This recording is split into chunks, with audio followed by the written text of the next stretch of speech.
Would you still check into a motel if you knew it would never be in the same place tomorrow? The storm hit just after midnight.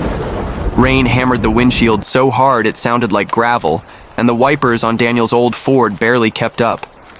His girlfriend Sarah leaned forward in the passenger seat, her eyes squinting through the darkness. "There," she said, pointing. "A sign. Motel." The glowing neon flickered in the distance, cutting through the sheets of rain. Vacancy. A lone building sat just off the highway, its parking lot cracked and half flooded. Daniel pulled in with relief. The car sputtered, coughing like it might die any second. "We're lucky," he muttered. "If we hadn't found this place." He didn't finish the sentence. The motel looked old but cared for, the kind of roadside stop you'd expect in the 1970s. A single-story row of rooms stretched out, each with a yellow light glowing above the door. A thin man with hollow eyes sat behind the front desk, staring blankly at a TV playing static. "You folks traveling far?" the man asked without looking up. His voice was flat, like he'd said the same line 1,000 times. "Just passing through," Daniel said, signing the ledger. He noticed the pages were filled with names, some old, some recent, but none had checkout times, only check-ins. The man slid a brass key across the counter. "Room 6. Enjoy your stay." Inside, the room smelled faintly of mildew, but it was warm and dry. A faded painting of a mountain hung crooked above the bed.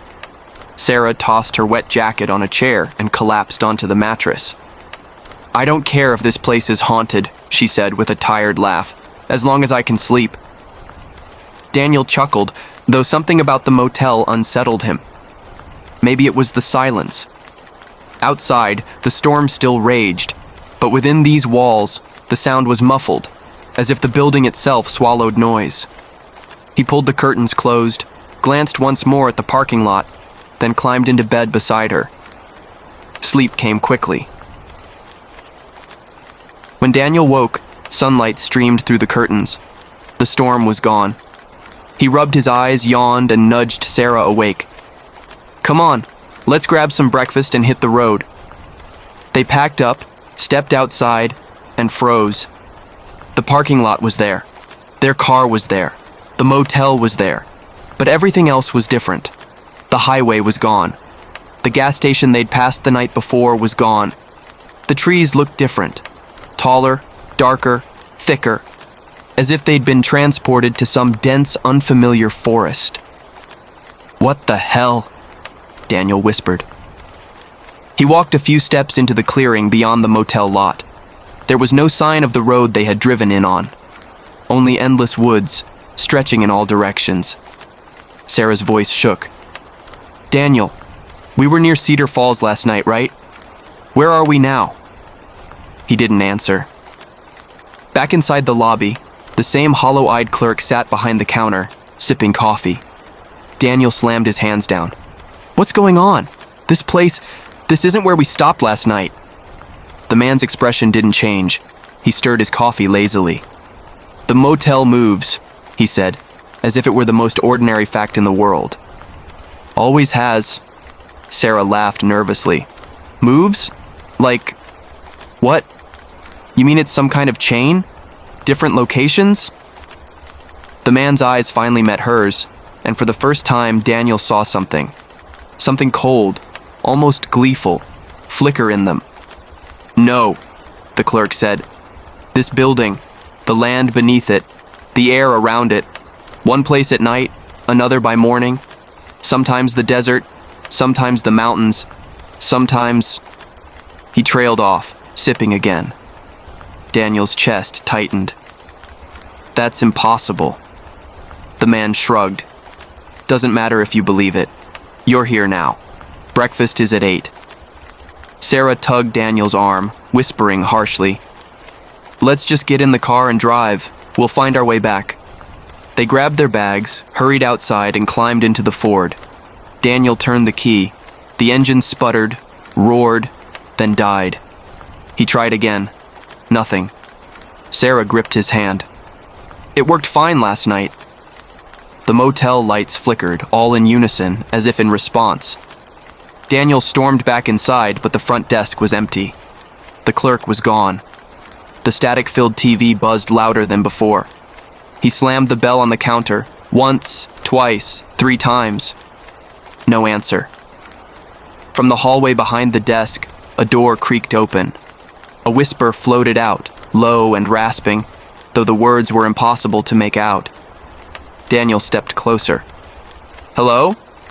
The whisper grew louder, more urgent, as if it were calling him specifically. Sarah grabbed his arm, but he shook her off. He pushed the door open and found a narrow corridor lit by flickering bulbs. At the far end stood another door, slightly ajar, with something carved into the wood. Daniel squinted. The carving was a word. His last name. "Daniel!" Sarah's voice trembled. "Why is your name on that door?"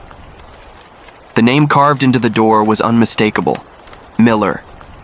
Daniel Miller. His stomach twisted. This doesn't make sense." Sarah tugged at his sleeve, her nails digging into his arm. "Daniel, please, we shouldn't be here." But the whispering from behind the door grew louder, curling through the hallway like smoke, pulling him forward. It wasn't just sound. It felt personal, familiar, almost like someone he once knew. Daniel reached for the doorknob. The cold brass made his skin prickle. With a shaky breath, he pushed it open. The room beyond wasn't part of the motel. It looked older, much older, like a cabin that had been abandoned for decades. The air reeked of mold and damp wood. Rotting furniture sagged in corners, and the wallpaper peeled like dead skin. On the far wall, a mirror hung crooked, its glass spiderwebbed with cracks. "Daniel," Sarah whispered, "let's go back, now." But his reflection in the mirror didn't match his movements. He raised his hand. The reflection didn't. It just stood there, smiling faintly. Then it spoke. "You shouldn't have come back." Daniel's chest seized. His reflection's lips moved, but no sound reached his ears. Instead, the words pressed directly into his mind, cold and uninvited. "What is this?" he whispered. The smile widened. Behind him, Sarah gasped. "Daniel, look." He turned. The doorway they'd entered through was gone. Only a solid wall remained. Panic surged. He pounded the wall with his fists. "Hey, let us out!" The mirror began to hum, a low vibration that rattled his bones. His reflection tilted its head, then stepped forward. Not out of the mirror, but into the cracks themselves, disappearing piece by piece as if sliding into another world. The whispering filled the room again, louder this time. Dozens of voices, men, women, children. Some screamed, some cried, some begged. Sarah clapped her hands over her ears. "Make it stop!" Daniel stumbled toward the mirror. "What do you want from us?" The cracks widened, and through them, he glimpsed something moving. Shapes in the dark. Pale faces pressed against the glass from the other side, eyes hollow, mouths open in silent screams. And then he saw it, his own face among them. "Daniel!" Sarah yanked him back just as the mirror shattered. The glass didn't fall to the floor. Instead, it hung suspended in the air, each shard floating and spinning, reflecting different scenes. Highways, deserts, snowy fields, endless forests. The motel in every possible place. One shard flew straight at him, slicing his arm. Warm blood dripped onto the floor. The humming ceased. And suddenly, the door reappeared. Sarah grabbed his hand, pulling him through the hallway and back into the lobby. The desk was still empty. The static on the TV had grown louder, nearly deafening now, showing nothing but white snow. They collapsed onto the nearest chair, breathing hard. "What the hell was that?" Sarah whispered. Daniel pressed his bleeding arm, his mind reeling. "I don't know. But this place, it's not just moving. It's collecting something." The clerk returned as if nothing had happened, carrying a tray of steaming coffee. "Breakfast is ready," he said, setting it down on the counter. His expression was calm, his tone casual, like two terrified guests hadn't just stumbled out of a nightmare. Daniel stormed up to him. "What the hell is this place? What's behind that hallway? That room?" The man blinked slowly, then smiled. "Rooms are different for everyone. Some people never open theirs. Some do. Some regret it." Sarah's voice shook. "And the mirror? The voices?" The clerk stirred sugar into his cup. "Echoes. Fragments. The motel doesn't like to let go of what it's collected. They tend to linger." Daniel slammed his fist on the desk. "Collected? Collected what?" The man leaned forward, his hollow eyes glinting. "People." Sarah's face went pale. No, we're leaving. Right now." The clerk shrugged. "You're free to try. Everyone is." They bolted for the car again. This time, Daniel pumped the gas pedal, whispering desperate prayers under his breath. The engine roared to life. Relief surged through him. "See? We can get out." The wheels spun violently in mud that hadn't been there before. The more he pressed the pedal, the deeper the tires sank, as if the earth itself was swallowing the car. Sarah screamed, "It's pulling us under!" Daniel shoved the gear into reverse, but the car didn't budge. The motel's neon sign flickered, faster and faster, until it glowed a steady, burning red. And then, silence. The car stopped sinking. The mud was gone. They were parked in a completely different place. The motel was still there, but the forest around them had vanished. Instead, they sat on the edge of a vast desert, the horizon shimmering with heat waves, though it was barely morning. Sarah covered her mouth, trembling. "Oh my God. It's true. The motel moves." A faint knock came at their car window. Daniel jumped. A young girl, maybe 8 years old, stood there in a tattered nightgown, barefoot in the sand. Her hair was tangled, her eyes wide and empty. Sarah lowered her window an inch. "Sweetheart, are you okay? Where are your parents?" The girl didn't blink. She whispered something so softly they almost didn't hear it. "They never leave." The girl's whisper lingered in the air like smoke. "They never leave." Sarah froze, her knuckles white on the window crank. What does that mean? Who never leaves? But the girl didn't answer. She simply turned and walked barefoot across the hot sand, heading straight for the motel. Daniel and Sarah exchanged a terrified glance before scrambling out of the car. "Wait! Come back!" Sarah called after her. The child never looked back. The desert heat hit them instantly, the sun already scorching. Sweat beaded on Daniel's neck as he followed Sarah toward the motel. The little girl pushed open one of the room doors and slipped inside.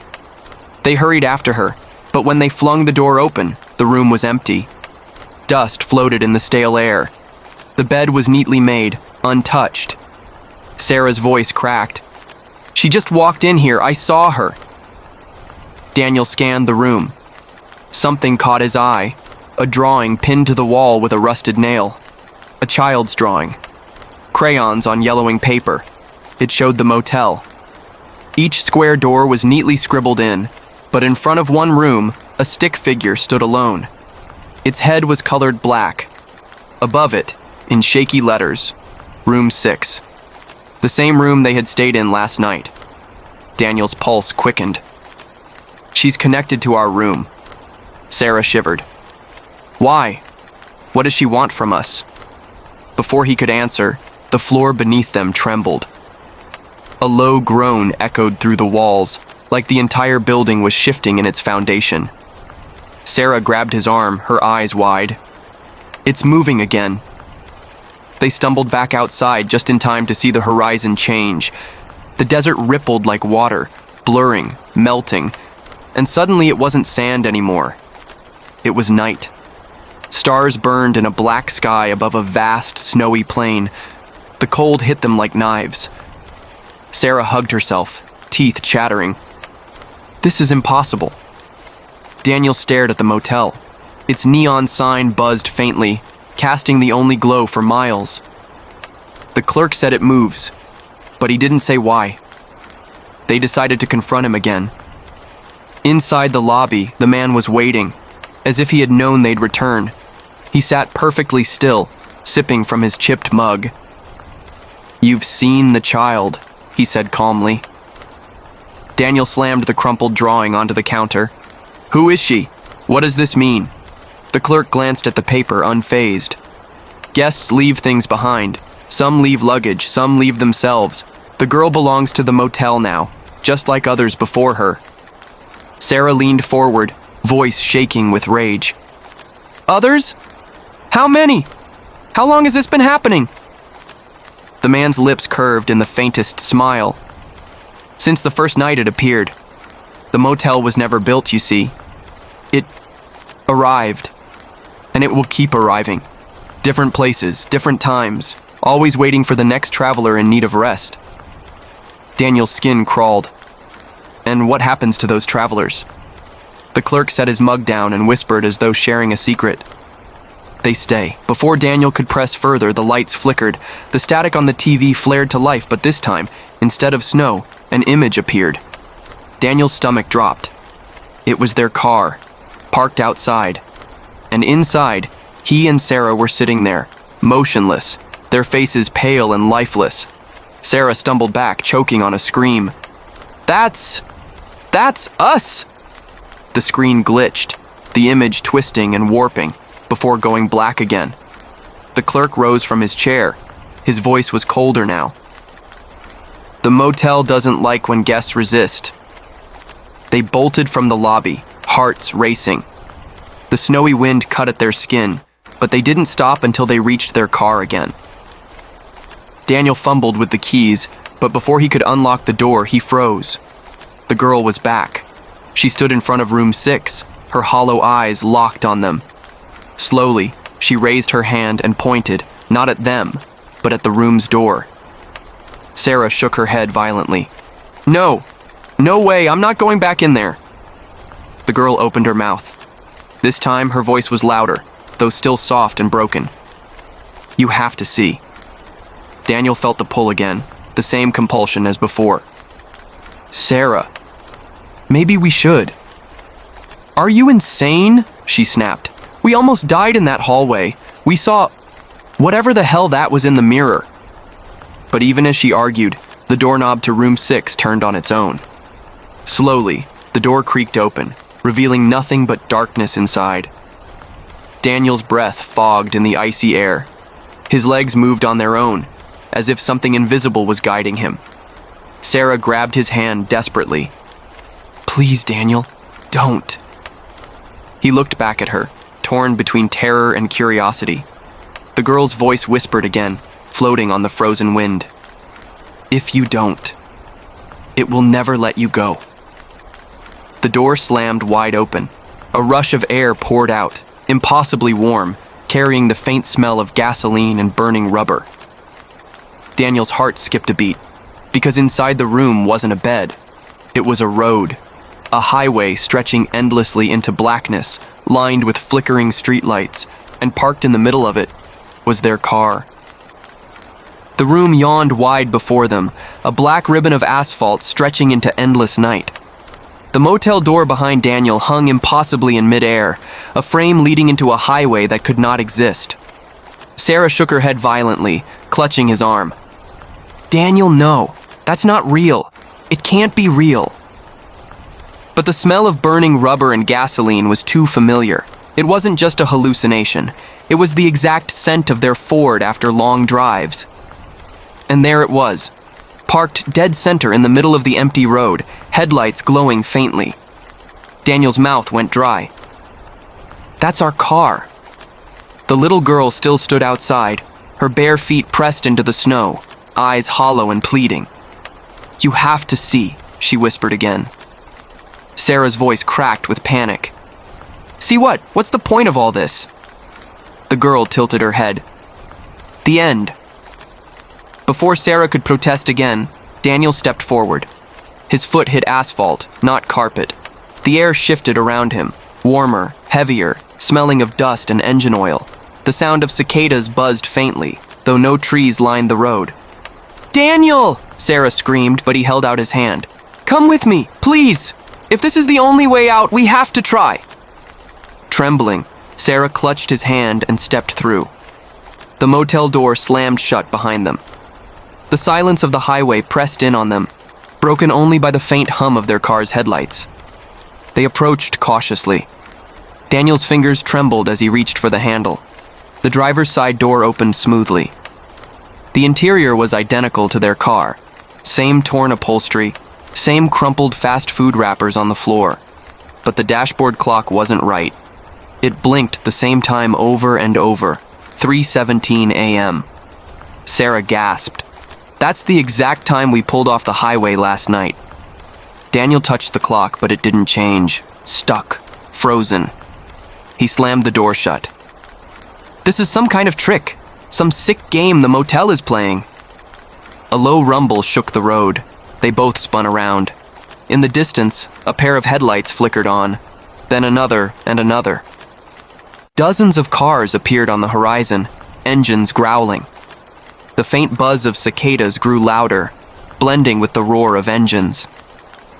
One by one, the headlights began moving, cars speeding toward them on both sides of the road. Sarah grabbed his hand in terror. Daniel, we need to get out of here! They ran back to where the motel door had been, but it was gone. Only endless asphalt stretched behind them. The first car whizzed past, so close Sarah felt the wind slam into her. She screamed. Daniel yanked her toward the shoulder, but there was no grass, no ditch, just black pavement stretching infinitely wide. They were trapped on an endless road with nowhere to go. The roar grew deafening. The headlights blurred together until it was impossible to tell how many cars there were. And then Daniel saw them, the drivers. Every single one of them looked exactly like him. Dozens, hundreds of Daniels, gripping steering wheels, their faces blank and pale, their eyes black pits. Sarah saw them too. Her scream pierced the roar. Oh my God, Daniel, it's you! They're all you! He stumbled backward, heart hammering in his chest. No, that's not possible. A car screeched to a stop inches from him. The driver leaned out the window. It was him. Same voice, same face. You shouldn't have checked in. The car sped off, vanishing into the blackness. Sarah collapsed to her knees, sobbing. This isn't real. This isn't real. Daniel pulled her up, forcing himself to stay calm. It wants us scared.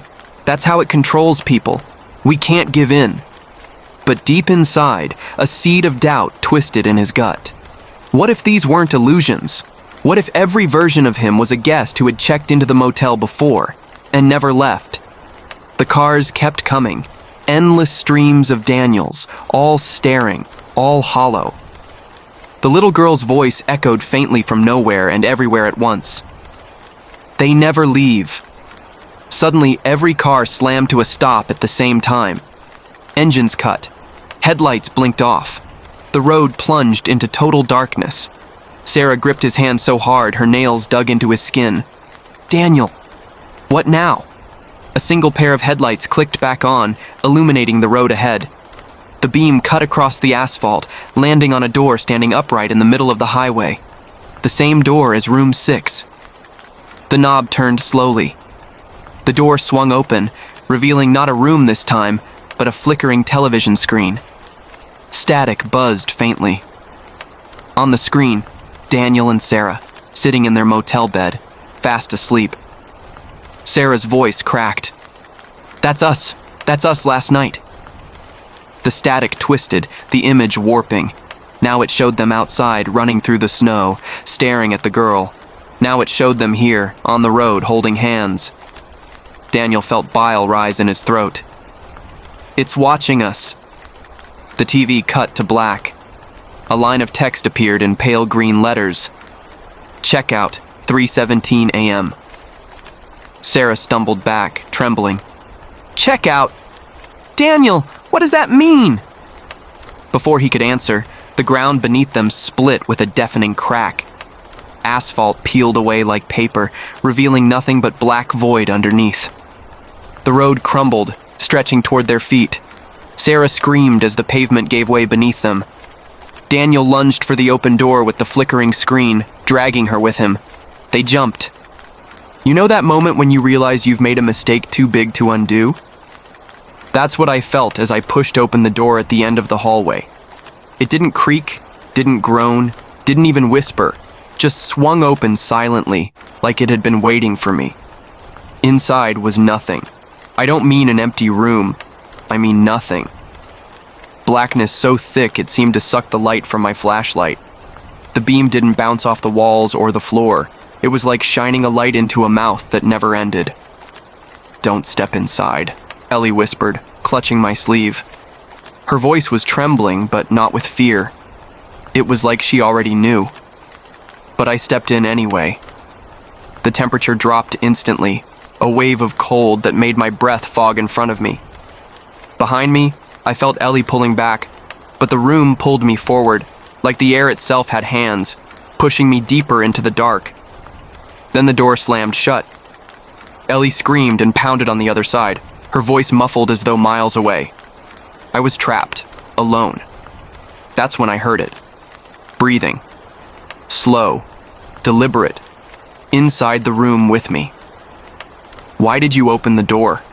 a voice whispered. It was right in my ear. Hot, moist breath slid across my skin. I spun around, flashlight cutting through the dark, but it caught nothing. And then I realized this wasn't a room. It was a space. A pocket carved out of the house, existing between walls, between time. And whatever lived here had been waiting, starved of attention, for someone foolish enough to enter. The breathing grew louder, ragged, like a dying animal trying to stay alive. My flashlight flickered, stuttered, then died completely, leaving me in smothering darkness. That's when the faces appeared. Not real faces, impressions in the blackness. Pale, distorted outlines, like they were pressed against a thin sheet between me and them. Mouths opened and closed soundlessly, eyes rolled in sockets too wide, too empty. I staggered back, but the floor seemed to dissolve under my feet. The blackness swallowed my steps, and I realized I wasn't standing anymore. I was sinking. Sinking into the house itself. No, you don't get to leave," the whisper hissed. This time it wasn't just in my ear, it was inside my skull. Then something grabbed me. Cold, bony fingers curled around my ankles, pulling me deeper. I kicked, clawed, screamed, but it was like struggling in quicksand. The more I fought, the faster I sank. Through the dark, I caught a glimpse of Ellie's face, tiny, far away, framed in the thin sliver of light around the door. Her mouth moved, screaming my name, and then her hand shot through. Fingers brushed mine. For one impossible second, I thought she might pull me out, but something else caught me first. Hands. Dozens of them. Clawing, tearing, dragging. They pulled me down until Ellie's hand slipped away and her face disappeared behind the slam of the door. I landed hard on cold wood. My flashlight sparked weakly back to life, and I realized I was still inside the house, but not the house as I knew it. The walls around me were swollen, breathing in and out like lungs. Floorboards shifted like muscle under skin. And the shadows, they weren't shadows anymore. They were people. Dozens, maybe hundreds. Their eyes were hollow pits, their mouths stretched too wide, whispering in voices that weren't voices at all. A single word repeated over and over. Stay. One of them stepped forward, its face inches from mine. The skin on its cheeks fluttered as though something inside was trying to push through. "You opened the door!" it rasped. "Now it's open for you!" The floor shuddered beneath me. I realized the entire house was pulsing, every wall flexing like a massive beating heart. And the air smelled wrong, damp, sweet, like rotting fruit. I stumbled toward what I thought was a hallway, but the walls closed in, reshaping themselves, forcing me deeper instead of out. That's when I heard Ellie's voice again, faint, distant, echoing through the house like a memory. "Run!" But I couldn't run. The walls pressed tighter, and the whispering shadows swarmed closer. their faces blurred, melting into one another, until they formed a single towering shape. It leaned down until its teeth, long, thin, too many, gleamed inches from my face. "You thought this house was empty," it whispered. "But it's never empty. It breathes. It feeds. And now?" The floor vanished under me. I fell. Through darkness. Through whispers. Through the endless lungs of the house itself. And when I hit bottom, I realized the house wasn't just feeding. It was digesting. What if every horror story you've ever heard was never fiction, but a warning? The studio was in chaos. The storm outside battered the glass, making the whole building groan. Emergency lights flickered overhead, casting the newsroom in red and shadow. The police radios buzzed, but no one could understand the distorted voices. Emma and Daniel stood frozen, staring at the cracked monitor where the broadcast had cut off. The live feed of the old man had vanished, replaced by static. But beneath the static, a voice hissed, low, guttural, and ancient. "You have opened the door, and now you cannot close it." Emma's knees weakened. Daniel gripped her arm, whispering, "It's not possible. He wasn't even on air." The newsroom staff scrambled. One intern tried shutting down the feed, but every monitor lit up at once, playing the same broadcast. The old man's face, stitched and decaying, his mouth moving in unnatural jerks as though strings pulled him. And then, he began naming them. "Emma Carter, Daniel Ross, each of you has been chosen." The staff gasped as their own names began spilling from the speakers. Every single person in the room called out one by one. Panic spread. Some ran for the doors, but the moment they touched the handles, their bodies stiffened. One woman screamed as her eyes rolled back, collapsing in a twitching heap. Emma tried calling the police again, but her phone screen turned black. Instead of dialing, the same face appeared, whispering, laughing. "You wanted the truth. You wanted me to tell my story." Daniel shouted, "What do you want from us?" The old man's lips split into a smile. "An audience." The storm outside roared louder, shaking the building as if something enormous pressed against it. The glass windows warped inward. Then, every screen showed grainy footage of a morgue. Rows of bodies, their faces sewn shut with the same stitches. The camera panned slowly down the rows until it stopped on a body bag labeled Emma Carter. Emma stumbled back, choking on air. Daniel turned pale. "No, this isn't real. It's staged.